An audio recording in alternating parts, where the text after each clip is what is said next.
തിരഞ്ഞെടുപ്പ് ബഹളങ്ങൾ കഴിഞ്ഞു. വോട്ടുകളെല്ലാം പെട്ടിയിലായി. ഇനി അറിയാനുള്ളത് ഫലമാണ്.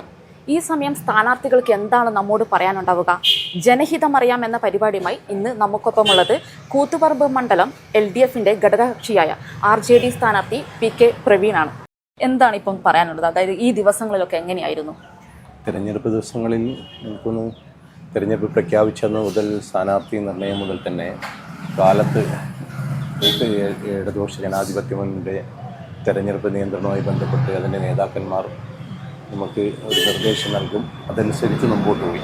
അത് കാലത്ത് ചിലപ്പോൾ 5 മണി മുതൽ തുടങ്ങും, ചിലപ്പോൾ 6 മണി മുതൽ, ചിലപ്പോൾ 7 മണി. അത് കണ്ടിന്യൂസ് ആയി രാത്രി ഒരു 11:30-12 മണി വരെ പോകുന്നത് തിരക്കുള്ള ദിവസങ്ങൾ. അപ്പോൾ ഒരു ഇഞ്ചോടിഞ്ച് പോരാട്ടമായിട്ടാണ് കാണുന്നത്. അപ്പം ശക്തിയായൊരു സ്ഥാനാർത്ഥിയാണോ നേരിട്ടത്?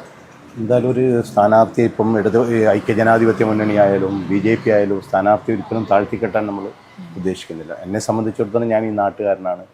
ജാതിമത ഭേദമന്യേ രാഷ്ട്രീയ ഭേദമന്യുള്ള ബന്ധങ്ങൾ ഈ മണ്ഡലത്തിലുണ്ട്. അതെല്ലാം എനിക്ക് അനുകൂലമായി വരും എന്നുള്ള പ്രതീക്ഷയിൽ തന്നെയാണ് മുന്നോട്ട് പോകുന്നത്. ഈ മണ്ഡലത്തിൽ എന്തൊക്കെ മാറ്റങ്ങൾ വരുത്തും എന്നാ പറയണത്? ജനങ്ങളോട് എന്താ ഇത് പറയാം? ജയിച്ചു വന്നാൽ ഏറ്റവും പ്രധാനമായി കൊടുക്കുന്നത് താലൂക്ക് ആശുപത്രി പാനൂർ. അതിൻ്റെ ഏകദേശം അതിൻ്റെ സാങ്കേതിക പ്രശ്നമെല്ലാം കഴിഞ്ഞിട്ട് ആ സ്ഥലമെടുപ്പുമായി ബന്ധപ്പെട്ട് കിഫ്ബി പദ്ധതിയുമായി ബന്ധപ്പെട്ട് മുന്നോട്ട് പോയിക്കൊണ്ടിരിക്കുകയാണ്. അത് കഴിഞ്ഞ ഉടനെ അത് പ്രാവർത്തികമാക്കുമെന്നുള്ള ഒരു വലിയൊരു ഉദ്ദേശമുണ്ട്.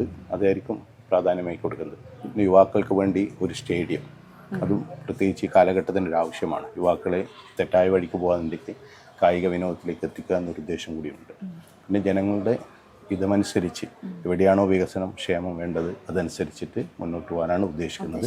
അതെല്ലാ ത്രിതല പഞ്ചായത്തായാലും മുനിസിപ്പാലിറ്റി ആയാലും അവരുമായി കൂടിച്ചേർന്നുകൊണ്ട് ആലോചിച്ച് മുന്നോട്ട് പോകാൻ ഉദ്ദേശിക്കുന്നത്. ഇപ്പോൾ കൂത്തുപറമ്പ് എന്ന് പറയുമ്പോൾ KP മോഹനൻ എന്ന പേര് പരാമർശിക്കാതെ പറ്റില്ല. അദ്ദേഹത്തിൻ്റെ സഹോദരപുത്രൻ കൂടിയാണ്. അപ്പോൾ ഒരു മുതിർന്ന അംഗം എന്ന നിലയിൽ എന്തെങ്കിലും ഉപദേശങ്ങൾ കിട്ടിയിട്ടുണ്ടോ? തീർച്ചയായിട്ടും കിട്ടിയിട്ടുണ്ട്. ഇടതുപക്ഷ ജനാധിപത്യ മുന്നണിയുടെ തെരഞ്ഞെടുപ്പ് മണ്ഡലത്തിൻ്റെ ചെയർമാൻ KP മോഹനേട്ടനായിരുന്നു. മൂപ്പരുടെ നേതൃത്വത്തിൽ തന്നെയാണ് ഇത് മുന്നോട്ട് പോയത്. മൂപ്പരുടെ ഉപദേശങ്ങൾ ഇവർക്ക് കുറേ കാലമായിട്ടുള്ള പരിചയമുണ്ടല്ലോ, ഇത് ഏറ്റവും വലിയൊരു സഹായകരമായി മാറിയിട്ടുണ്ട്. പല ബന്ധങ്ങളും മൂപ്പറുമായിട്ടുള്ള ബന്ധങ്ങൾ, ആ ബന്ധങ്ങൾ പോലും വോട്ടായി മാറ്റാനുള്ള പ്രവർത്തനം അദ്ദേഹത്തിൻ്റെ ഭാഗത്തുനിന്നുണ്ടായിട്ടുണ്ട്. അദ്ദേഹത്തിൻ്റെ പ്രവർത്തനങ്ങളും ആ രീതിയിൽ തന്നെ പോയിട്ടുണ്ട്. വികസനക്ഷേമ പ്രവർത്തനങ്ങൾ മുന്നോട്ട് കൊണ്ടുപോകാൻ സാധിച്ചിട്ടുണ്ട്. RJDക്ക് വേണ്ട ഒരു പ്രാധാന്യം LDFിൽ നിന്നും ലഭിക്കുന്നില്ല എന്നുണ്ട്. പക്ഷെ അത് കഴിഞ്ഞ പ്രാവശ്യം ചർച്ചകളുണ്ടായിരുന്നു. പക്ഷെ എന്നാലും KP മോഹനൻ ഉൾപ്പെടെ സൂചിപ്പിച്ചിട്ടുണ്ടായിരുന്നു. പക്ഷെ പിന്നീട് അതിൻ്റേതായിരുന്നില്ല. ഇടതുപക്ഷ ജനാധിപത്യ മുന്നണി അവരുടെ ഭാഗമായി തന്നെ മുന്നോട്ട് കൊണ്ടുവന്നിട്ടുണ്ട്. പ്രത്യേകിച്ച് ഈ തെരഞ്ഞെടുപ്പിൽ CPMനെ സംബന്ധിച്ചിടത്തോളം CPM ഏറ്റവും നല്ല രീതിയിൽ നേതൃത്വ സ്ഥാനം ഏറ്റെടുത്തുകൊണ്ടാണ് എല്ലാ മേഖലയും പ്രവർത്തിച്ചത്. അതിവിടെ മാത്രമല്ല, നമുക്ക് കിട്ടിയ മറ്റ് 2 മണ്ഡലങ്ങളിലും CPMൻ്റെ നേതൃത്വം ഏറ്റെടുത്തുകൊണ്ടാണ് ഇടതുപക്ഷ ജനാധിപത്യ മുന്നണി മുമ്പോട്ട് പോയത്. അങ്ങനെ ഒരു പ്രാധാന്യക്കുറവ് എന്ന് കണ്ടിട്ടില്ല. ഇത് പണ്ടുണ്ടായിരുന്നു, അന്ന് സ്ഥാനം തന്നിട്ടില്ല, ഇതെല്ലാം. പക്ഷെ അതൊന്നും അതൊരു മുന്നണിയിൽ നിന്നുള്ളൊരു പ്രാധാന്യക്കുറവായിട്ട് കണക്കാക്കുന്നില്ല. ഒരു അധ്യാപകൻ കൂടിയാണ്. അപ്പം ജെൻസി കുട്ടികളെ നന്നായിട്ട് അറിയാൻ പറ്റും. അപ്പം ഇത്തവണ തിരഞ്ഞെടുപ്പിൽ 5 ലക്ഷത്തിൻ്റെ അടുത്ത് പുതിയ കുട്ടികളുണ്ട് നമുക്ക് ഇതിൽ. അപ്പോൾ എന്താണ് അവരുടെ ആശയങ്ങളൊക്കെ മനസ്സിലാവുന്നതുകൊണ്ട് സോഷ്യൽ മീഡിയയിലായിരിക്കുമല്ലേ കൂടുതൽ പ്രചരണമൊക്കെ? പ്രത്യേകിച്ച് അവരെ സംബന്ധിച്ചിടത്തോളം രാഷ്ട്രീയ പ്രവർത്തനമല്ല, അവർ മുഴുവനും സോഷ്യൽ മീഡിയയിലാണ്. ഒരു ഹൈടെക്കായി മാറിയിരിക്കുകയാണ്. എന്താണോ പുതിയ കാലഘട്ടത്തിനനുസരിച്ചുള്ള മാറ്റങ്ങൾ അത് മനസ്സിലാക്കിക്കൊണ്ടാണ് അവർ മുമ്പോട്ട് വരുന്നത്. ജെൻസി ആ വിഭാഗത്തെ സംബന്ധിച്ചിടത്തോളം രാഷ്ട്രീയ കാഴ്ചപ്പാടുണ്ട് അവർക്ക്. പക്ഷെ അതെല്ലാം മനസ്സിലാണ്. പുറമേ ഇറങ്ങിക്കൊണ്ട് ഞാൻ ഇന്നേ രാഷ്ട്രീയക്കാരനാണ് എന്ന് പറയുന്ന ഒരു വിഭാഗം പ്രത്യേകിച്ച് മാറിയിരിക്കുന്ന അവസ്ഥയാണുള്ളത്.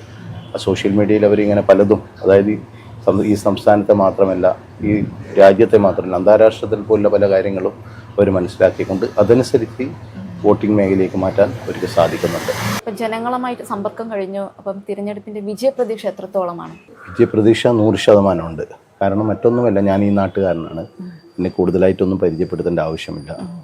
മുൻപേ പാനൂർ പഞ്ചായത്തിലും നഗരസഭയിലും ജനപ്രതിനിധിയായിട്ടുണ്ട്. എൻ്റെ ബന്ധങ്ങൾ അത് രാഷ്ട്രീയത്തിനപ്പുറമുള്ള ജാതിമത ഭേദമന്യേ എല്ലാവരുമായിട്ടുള്ള നല്ല ബന്ധങ്ങൾ സൃഷ്ടിക്കാൻ സാധിച്ചിട്ടുണ്ട്. അതേപോലെ മണ്ഡലത്തിൻ്റെ പല മേഖലയിലും പല പ്രാവശ്യം, അതായത് എത്ര പ്രാവശ്യം പോകാൻ പറ്റുമോ അതനുസരിച്ച് പര്യടനങ്ങളും ജനങ്ങളെ കാണാനും എല്ലാം പോയപ്പോൾ ആ വിജയപ്രതീക്ഷ ഓരോ ദിവസം കഴിയുന്നവരും കൂടിക്കൂടി വരുന്ന അവസ്ഥയാണ് കാണാൻ സാധിച്ചത്. മറ്റ് മേഖലയിൽ പോകുമ്പോൾ ഒരു രൂക്ഷമായ എതിർ വിമർശനവും അതൊന്നും ഉണ്ടായിട്ടില്ല. എല്ലാവരും അംഗീകരിക്കുന്ന രീതിയിലാണ് വോട്ട്. ചിലപ്പോൾ എതിരാളികൾ പോലും അംഗീകരിക്കണമെന്നില്ല, പക്ഷെ അവരുടെ ഒരു പുഞ്ചിരിയും ഹസ്തദാനം പോലും ഒരു പ്രതീക്ഷ കൂടുതലായി മാറ്റുന്ന രീതിയിലേക്കാണ് കണ്ടത്. RJD മത്സരിക്കുന്ന വടകര കൽപ്പറ്റ മണ്ഡലങ്ങളിലെ സാധ്യതകൾ എങ്ങനെയാണ്? സംബന്ധിച്ചിടത്തോളം നമ്മൾ പറയുക 3 നമ്മൾ പൂർണ്ണമായി ജയിക്കുന്നതാണല്ലോ പറയുക. പക്ഷെ എല്ലായിടത്തും മത്സരമുണ്ടായിരുന്നു. പക്ഷെ മത്സരത്തിനനുസരിച്ച് RJD സംബന്ധിച്ചിടത്തോളം നമ്മുടെ 3 സ്ഥാനാർത്ഥികളും ഏറ്റവും നമുക്ക് പറയാൻ പറ്റുന്ന ഏറ്റവും നല്ല സ്ഥാനാർത്ഥിയിലാണ് നിർത്തിയത് എന്നാണ് മനസ്സിലാക്കുന്നത്. എൻ്റെ കാര്യം ഞാൻ പറയുന്നില്ല, മറ്റ് 2 മണ്ഡലങ്ങളിലും നല്ല സ്ഥാനാർത്ഥിയാണ് നിർത്താൻ സാധിച്ചത്. അതുകൊണ്ട് അവിടെയും വിജയപ്രതീക്ഷയുണ്ട്. 100% വിജയപ്രതീക്ഷ. കോൺഗ്രസ് പറയുന്നത് 100-ലധികം സീറ്റുകൾ നേടുമെന്നാണ്. ഇത്തവണ LDF-നെ പരാജയപ്പെടുത്തുമെന്ന് തന്നെയാണ് പറയുന്നത്.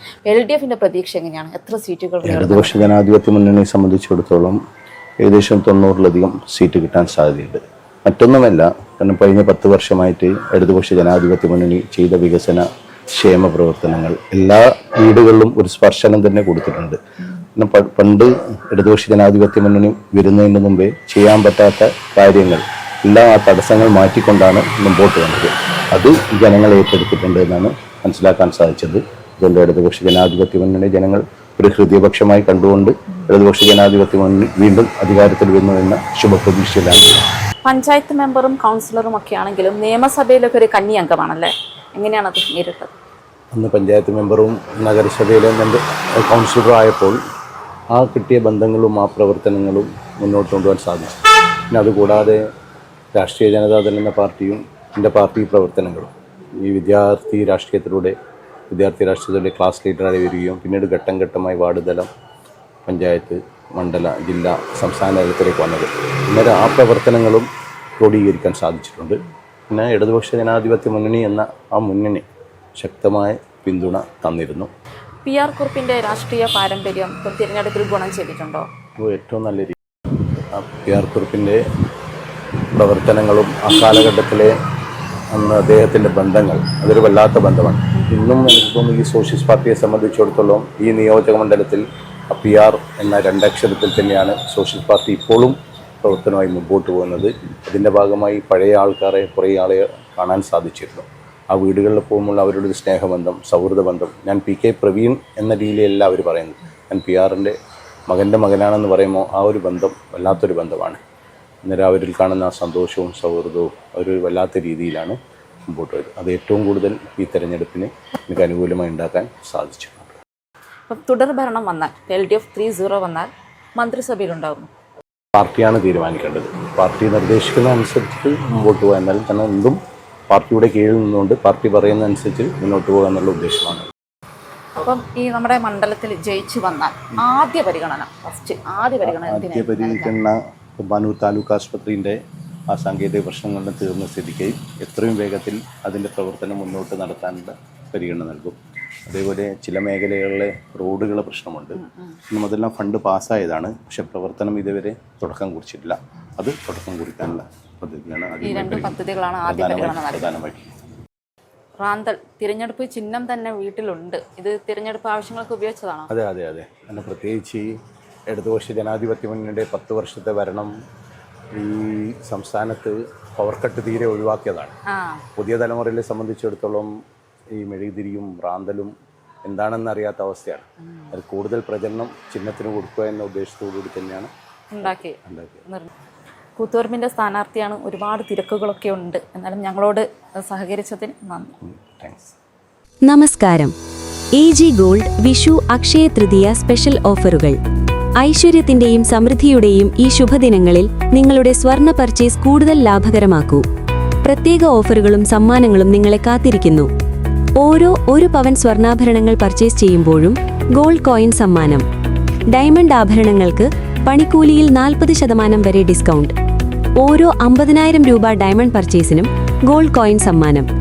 5 പവനിൽ കൂടുതൽ കൽക്കത്ത, ആന്റിക്, ചെട്ടിനാട് നഗാസ് ആഭരണങ്ങൾക്ക് പണിക്കൂലിയിൽ പ്രത്യേക ഡിസ്കൗണ്ട്. പഴയ സ്വർണം മാറ്റി വാങ്ങുമ്പോഴും ഈ പ്രത്യേക ഡിസ്കൗണ്ട് ലഭ്യമാണ്. അക്ഷയ തൃതീയയ്ക്ക് അഡ്വാൻസ് ബുക്കിംഗ് ആരംഭിച്ചു. ഈ ശുഭദിനങ്ങളിൽ നിങ്ങളുടെ ഓരോ പർച്ചേസും AG ഗോൾഡിൽ നിന്നാവട്ടെ.